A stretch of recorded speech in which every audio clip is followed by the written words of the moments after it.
একজন professional athlete হিসেবে। আর আমি দেখাতে চলেছি এইটা আর $2 লাখ অ্যাস্ট্রোনটের কাজের মধ্যে পার্থক্য। এটা দুর্দান্ত। আর $1 লাখ দেওয়া হয় ডাইনোসরের হাড় খুঁজে বার করার জন্য। ও মাই গড! আরো অনেক জব দেখাবার সব থেকে কম টাকার জব যেটা আমি খুঁজে পেয়েছি, গোল্ড প্যানিং, যাদের রোজগার বছরে $1। কিন্তু আমরা মিলিয়ন উপার্জন করব। একদমই নয়।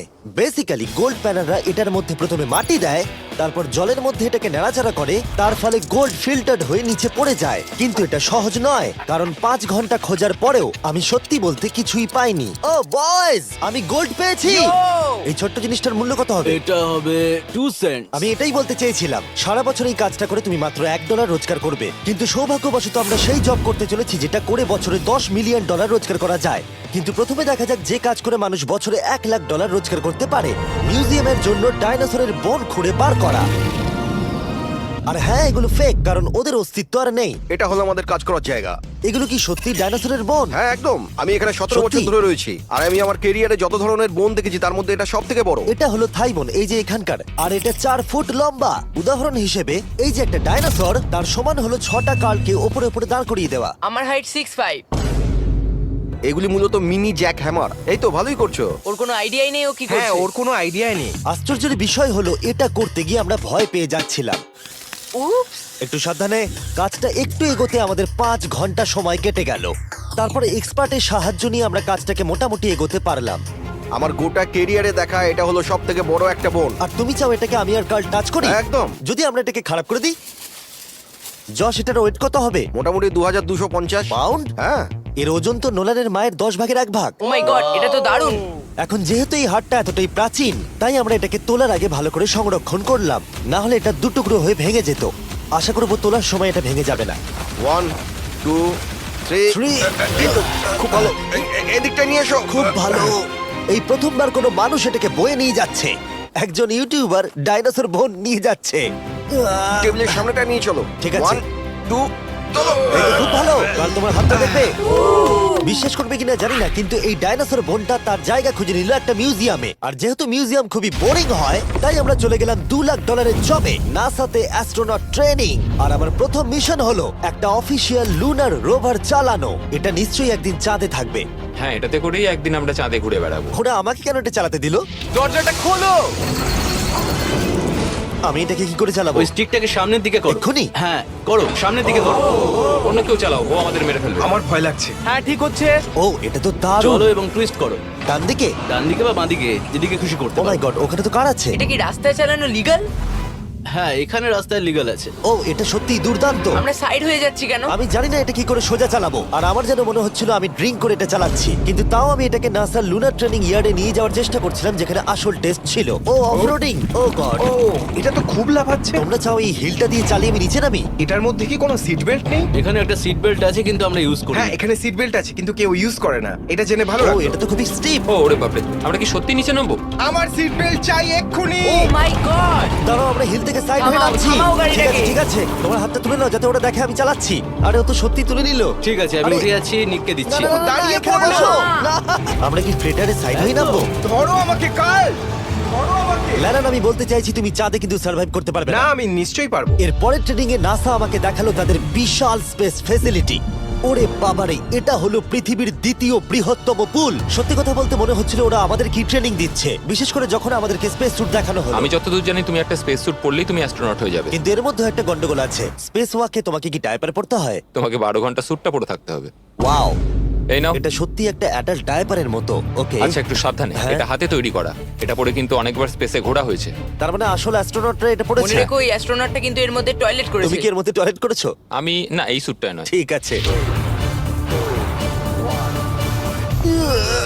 ওকে, আমার পরের মিশন কখন শুরু হবে তুমি এখন থেকে 1 বছর পর কি করবে?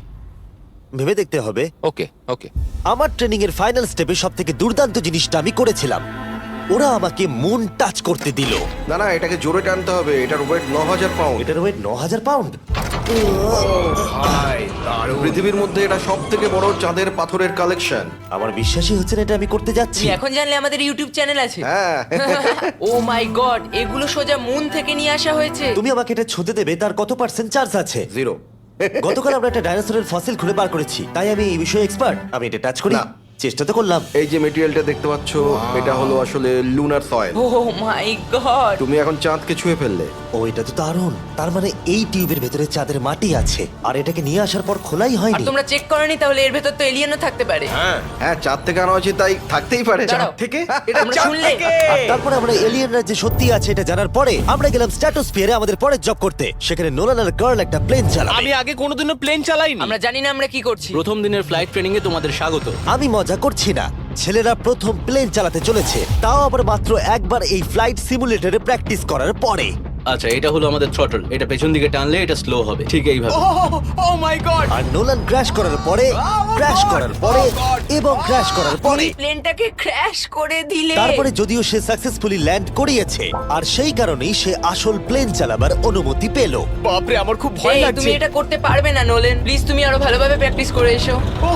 ও মাই গড, আমি এখন একটা প্লেন চালাবো। ও মাই গড ওকে, তাহলে আমরা যাবো। তুমি তৈরি? হ্যাঁ, আমি একদম প্রস্তুত। Full throttle, approaching 60। কিছুটা কাঁপছে, কিন্তু তুমি এটাকে জাস্ট একটু টেনে দাও।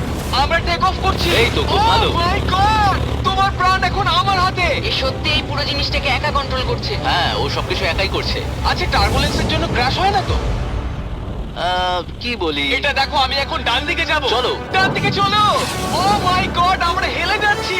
আমার বিশ্বাসই হচ্ছে না এটাকে আমি কন্ট্রোল করছি। হাত ছেড়ে দিয়েছি। এরকম করো না, ও মাই গড। তুমি কি পাগল? আমি তোমাকে মেরে ফেলবো। ঠিক আছে, আমরা ওখানে যাব, তারপর ফিরে এসে ল্যান্ড করব। ও মাই গড, এবার কি হবে? এই একটাই জিনিস যেটা সব মানুষের কাছে বড় চ্যালেঞ্জ। ঠিক আছে, এবার আমি নামছি। আমার মেন্টাল হেলথ এখন একদম ঠিক নেই। এই জায়গাটায় আমি সব সময় সিমুলেটরে ক্র্যাশ হয়ে যাচ্ছিলাম। ও গড। আমরা এখন ওই রানওয়েতে ল্যান্ড করতে চলেছি। ও মাই দাঁড়াও, গড। দেখো আমরা মাটির কত কাছে, তাই না? ধরে রাখো, ধরে রাখো, নিচের দিকে করে সোজা ধরে রাখো। ও মাই গড। সাবধানে থ্রটলের উপর হাতটা রাখো। তোমাকে এটা পেছনে টানার জন্য অপেক্ষা করতে হবে। দীর্ঘ নিঃশ্বাস নাও।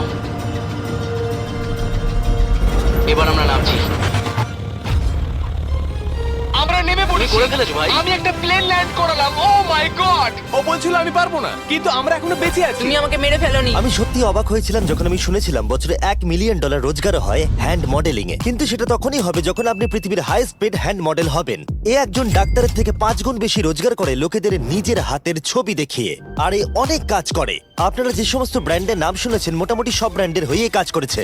সে পারিশ্রমিক হিসেবে $1 মিলিয়ন করে নেয় পার হ্যান্ড। আমি আর অপেক্ষা করতে পারছি না কখনো এটা করবে। প্রথমে ও আমাদের হাত এক্সামিন করবে। আমার মনে হয় না আজকে আমার দিনটা খুব একটা ভালো কাটবে বলে। ওকে, আমি যেটা দেখতে পাচ্ছি তোমার নোকের উপর অনেক কাজ করতে হবে। ঠিক বলেছো। একদম। ওর হাতটা বাজে, বুঝলে? দেখো এর হাতে কার্লের থেকে কত বেশি লোম আছে। এর জন্য কি আমি বেশি টাকা পাবো? স্কিন টেক্সচারটা তোমার থেকে ওর অনেকটা ভালো। তুমি কি ঠিক করে দিতে পারবে? জানি না, যদি কিছু মিরাকেল হয় তাহলে হবে। আমি এখনো তোমার হাতটা দেখিনি জিমি। তোমার হাতটা তো গ্লো করছে। এটা তোমার দারুণ। হাতটা এত গ্লসি কেন? আমি জানি না আমার আঙুলের স্ট্রাকচারটা কি ঠিক আছে। হ্যাঁ, এগুলো তো বেশ ভালো, কিন্তু এখানে একটু সমস্যা আছে, স্কিন সমস্যা আছে, কিন্তু এগুলো ঠিক করা যাবে। আমাদের হাতের উপরে অনেক কাজ করতে হবে, তারপর আমরা শুটের জন্য তৈরি হয়ে যাব, যেটা আমার আর কার্লের জন্য খুবই ইজি ছিল, কিন্তু লেজারের জন্য অতটাও নয়। ও গড। ভাই এই লোমগুলো দিয়ে তুমি দারুণ জিনিস বানাতে পারবে। এই চুলগুলো আমার সঙ্গে সারা জীবন ছিল, কিন্তু চাইলেই এর সাহায্যে $1 মিলিয়ন উপার্জন করতে পারো। আর এখন যেহেতু আমার হাত আগের মতো নেই, তাই আমরা একটা ম্যাগাজিনের জন্য মডেল হতে পারলাম। এই ছবিগুলো সারা আমেরিকায় বিলবোর্ডেতে দেখানো হবে এই ওয়াচগুলো প্রমোট করার জন্য। এটা কিন্তু খুব কঠিন। হ্যাঁ, আর বেশি চাপ নিও না। ওকে, মানে ঘড়িটাকে দেখতে ভালো লাগছে। সত্যি কথা বলতে আমি ভেবেছিলাম এটা ইজি হবে, কিন্তু আমরা সত্যি খুবই বিচ্ছিরি ভাবে এটা করলাম। মনে হচ্ছে যেন কোনো সাপ এই ঘড়িটা পড়ে আছে। ভাই এটা খুবই শক্ত। তুমি একবার করবে, এটার সাথে পার্থক্য দেখবো। ও কি দুর্দান্ত। তোমার হাত নড়েনি তাই প্রোডাক্টটা দারুণ দেখা যাচ্ছে। ভালো মডেল হওয়া মানে একটা ঘড়ি পরে নিলাম তাই নয়, মাঝে মাঝে মডেল হিসেবে তোমাকে অদ্ভুত জিনিসও করতে হয়। তুমি ভয় পাচ্ছ কেন? কারণ অফ ক্যামেরাতে হাতে একজন সাপ আরে ধরে ভয় পাওয়ার আছে। কি আছে? চিন্তা করো না কার্ল, চিন্তা করো না। ওর হাতটা এখানে রাখো যাতে ওর মাথাটা একটু সাপোর্ট পায়। হ্যাঁ একদম। এর মাঝে আমি একটা জিনিস ঢোকাতে চাই, সেটা হলো ইমোর্টালস অফ অ্যাভিয়াম। এর এই ভিডিওর স্পন্সর। একটু এখানটা ধরো। হ্যাঁ ঠিক আছে। এখন এই মডেলিং করছে একটা ওয়াচ, একটা স্নেক আর এই গেমটার। ও এটা দেখো, এটা দুর্দান্ত লাগছে।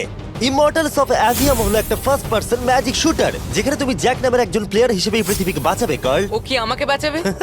এবার আমি চাই তুমি এই গেমটার এক্সবক্স ভার্সনের মডেল হও, একটা স্করপিয়ন নিয়ে। না ভাই, এই দেখো, তুমি ঠিক এটাকে এইভাবে ধরবে। আচ্ছা এটা হাতে ধরাটা সেফ তো? হ্যাঁ, একদম ঠিক আছে, একদম। নাও নাও নাও, যা বলার বলে দাও, Okay, বলে দাও, আর তো ফটো তুলে ঠিক নাও। আছে, তুমি এই গেমে ডিফারেন্ট টাইপের 25টা ম্যাজিক স্পেল পাবে আর 80টা ডিফারেন্ট ট্যালেন্টকে আনলক করতে পারবে নিজের ক্যারেক্টারকে কাস্টমাইজ করতে। ইমমর্টালস অফ অ্যাভিয়াম এই ফটোটাকে পছন্দ করবে কার্ল? ইমমর্টালস অফ অ্যাভিয়াম আশা করি পছন্দ হবে। কার্ল, আর কিছুক্ষণ এটাকে ধরে রাখো, তারপরেই আমরা এনএফএল প্লেয়ার্স হয়ে যাব। যারা ইমমর্টালস অফ অ্যাভিয়াম তৈরি করেছে তারা আরো অ্যাওয়ার্ড উইনিং গেম তৈরিতে সাহায্য করেছে, যেমন হ্যালো, কল অফ ডিউটি আর ডেড আমার এই স্পেস। গেমগুলো দারুণ লাগে। ও, এটা তো নড়ছে। আর দারুণ জিনিস হলো ওরা আমাকে এই গেমের বস করেছে, আর যদি তুমি আমাকে মারতে পারো তাহলে এই গেমের যে কোনো বসের থেকে বেশি গোল্ড পাবে। ও না, আরে চিন্তা করো না, আরে ওর ভয় দিকে পেও না। তাকিও না। ইমমর্টালস অফ অ্যাভিয়াম এখন এক্সবক্সে ফ্রি ট্রায়াল দিচ্ছে, তার সাথে PS5 এও আর স্টিমেতেও ফ্রি ডেমো অ্যাভেলেবল মনে আছে। হচ্ছে তুমি যে আমার পারবে, ভেতর ঢুকে তুমি গেছে পারবে। নাকি হাতের তলায়। আমরা এতটাই বাজে করছিলাম যে একজন হ্যান্ড মডেলকে আনাতে হলো যাতে স্পন্সররা এই ফটোগুলোকে অ্যাপ্রুভ করে। ডেসক্রিপশনে দেওয়া লিংকে ক্লিক করো যদি তোমরা এক্ষুনি ইমমর্টালস অফ অ্যাভিয়াম খেলতে চাও। আমি আর হ্যান্ড মডেল হতে চাই না, আর যদিও আমাদের ফটোগুলো অতটা ভালো ছিল না, তবুও গোটা দেশের বিলবোর্ডে সেগুলো স্থান পেল। আর এবার হলো শেষ কাজ, যেটার জন্য বছরে $10 মিলিয়ন রোজগার করা যায়। একদম ঠিক, আমি জয়েন করতে চলেছি লিটারালি NFL। এটা আমার একটা স্বপ্ন ছিল। যদি তোমাদের মনে হয় এটা ফেক, এই দেখো আমি সাইন করছি একটা রিয়েল কন্ট্রাক্ট, তার ফলে আমি বাকেনিয়ার্স এর এখন রিয়েল প্লেয়ার, আর ওরা আমাকে দেবে $10 মিলিয়ন। আমি হয়তো এটা পাবো না, কিন্তু অ্যাটলিস্ট এটা অ্যামাউন্টটা তো বললো। না না, ডলারের ওপর ফোকাস করো। এখন থেকে এটা অফিসিয়াল, কংগ্রাচুলেশন। তাহলে আগামী 48 ঘন্টার জন্য আমি অফিসিয়ালি প্লেয়ার। তুমি এখন অফিসিয়ালি প্লেয়ার। কথা দিচ্ছি আমি হতাশ করব না। আমি কথা দিচ্ছি ও হতাশ করবে। কন্ট্রাক্টটা শেষ করি আমি আমার টিম নিয়ে মাঠে নেমে পড়লাম 60,000 দর্শকের সামনে।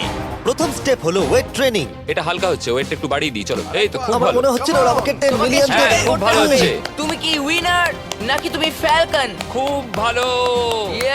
আমি লক্ষ্য করলাম NFL প্লেয়ার হলেই তোমাকে উৎসাহ দিতে সবাই চাচায়। আচ্ছা এই জিনিসটা কি তোমাদের টিমের সবথেকে স্ট্রং প্লেয়ার করে? দেখা যাক এটা আমি একবার করতে পারি কিনা। ওরা এটা 12 বার করে? ওরে বাবা রে। ওরা সাধারণ মানুষ নয়। আমি চাইবো না ওরা আমাকে ধাক্কা মারুক। আরেকটা, চলো তুমি পারবে। ফুটবল। Easy! আরেকবার, কাম অন। NFL এত শক্ত কেন? তাদের টিপিক্যাল ওয়ার্কআউটের সাথে এটার পার্থক্য কতটা? অনেক বেশি। যাক, একটু মাথা ব্যথা তো দূর হলো। কিন্তু তোমাকে পরে ওগুলোই করতে ঠিক হবে। আছে। এরপরে আমি প্রথম প্র্যাকটিস করলাম টেম্পা বে বাকেনিয়ার্স এর ট্রেনিং গ্রাউন্ডে। আমি দেখা করলাম আমার কোচের সাথে। কেমন আছেন? তুমি কেমন আছো? ভালো। আর আমার নতুন টিমমেটদের দেখা সাথে করে খুব ভালো লাগলো ভাই। আমার নাম শেখ। আমার তোমার ভিডিও খুব ও, ভালো সত্যি? লাগে। তারপর ক্যান্ডি বার আর হ্যাঁ কালকেও। আর আমার নতুন টিমমেটরা বিশ্বাসই করছিল না আমি সত্যি করে টিমে সাইন করেছি, তাই আমি আমার কন্ট্রাক্টটা ওদের দেখালাম। এটা একই তো যাতে তোমরা সাইন তুমি তো করেছিলে? দেখছি আমার থেকে বেশি টাকা পাচ্ছ গো। আমাকে এত কিন্তু তুমি দেওয়া হয় পড়লে না। দেখতে পাবে 48 ঘন্টার মধ্যে ক্যান্সেল না করলে কিন্তু ও, আমরা ক্যান্সেল হ্যাঁ। করে দেবো। দেখো, এখানে যদি আরো আমি অনেক